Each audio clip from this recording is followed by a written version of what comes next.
دعا کی حالت میں قلب کا رقیق ہونا، آنسوؤں کا آنکھوں سے بہنا، یہ محبوب ہے۔ دعا مانگو کب؟ عند رقۃ القلب و جریان الدمع، جب تمہارا قلب رقیق ہو، جب تمہارے آنسو بہ رہے ہوں۔ حتیٰ اگر آپ کا دل کسی دنیاوی امر کی وجہ سے بھی رقیق ہوا ہے، دل ٹوٹا ہے، تو یہ وہ مقام ہے کہ وہاں پر دعا کرنی چاہیے اور دعا قبول ہوتی ہے۔ ایک عجیب روایت نقل ہوئی ہے، ارشاد فرمایا یا عیسیٰ ادعونی دعاء الحزین الغریق، اے عیسیٰ مجھ سے اس شخص کی سی دعا مانگ جو غرق ہو رہا ہو، عالم حزن و ملال میں مبتلا ہو، لیس لہ مغیث، جس کی فریاد سننے والا بھی کوئی نہ ہو۔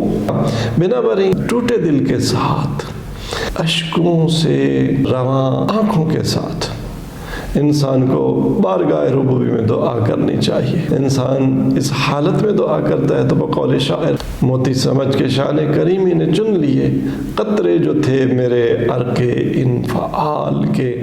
انسان دو بار مہمان خدا، یکی در سفر مکه است، یک بار در ماه مبارک رمضان که بیوفت همان.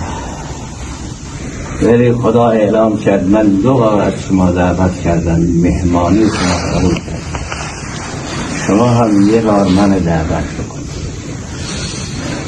من هر جا نمیشم. انا عند المنکسرة، هر دل شکستی اگر دلی بشکند من دعوت او را اجابت کنم.